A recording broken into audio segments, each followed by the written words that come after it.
Diego Jota. അതെ, അദ്ദേഹം നമ്മെ വിട്ടു പോയിരിക്കുന്നു. ഈ വാർത്ത കേട്ടപ്പോൾ ഇത് സത്യമാകരുത് എന്ന് വിചാരിച്ചിരുന്നു. എന്നാൽ ഈ വാർത്ത സത്യമായിരുന്നു. അയാൾ നമ്മെ എന്നേക്കുമായി പോയിരിക്കുന്നു.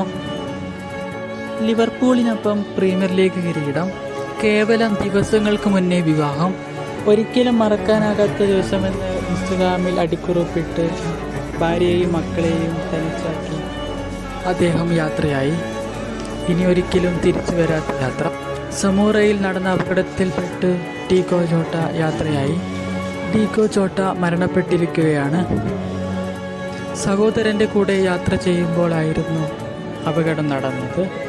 ആ അപകടത്തിൽ ഇരുവരും മരണപ്പെട്ടു. ദിവസങ്ങൾക്ക് മുന്നേ ആയിരുന്നു അദ്ദേഹത്തിൻ്റെ വിവാഹം.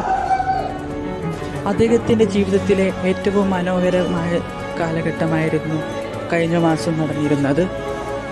ലിവർപൂളിനൊപ്പം ഇംഗ്ലീഷ് പ്രീമിയർ ലീഗും മാഞ്ചസ്റ്റർ ലീഗും നീണ്ട വർഷത്തെ പ്രണയത്തിന് ശേഷം കാമുകയെ വിവാഹം ചെയ്യുകയും ആഗ്രഹിച്ചത് പലതും നേടി വിജയിച്ചിരുന്ന കാലം. എന്നാൽ വിധി അധികായുസ് തന്നിരുന്നില്ല. ഒരു മാസത്തിനുള്ളിൽ എല്ലാം വിട പറഞ്ഞ് ഡിഗോ ജോട്ട യാത്രയായി. മികച്ച ഡിഫൻഡർ ആയിരുന്നു. ലിവർപൂൾ താരമായിരുന്നു. 40 മില്യൺ പൗണ്ടിന് ജോട്ടോയെ ലിവർപൂൾ സൈൻ ചെയ്തപ്പോൾ എല്ലാവരും നെറ്റി തുളിച്ചതാണ്. എന്നാൽ ആ മൂല്യം വളരെ ചെറുതാണെന്ന് എനിക്ക് ഇപ്പോൾ തോന്നുന്നു.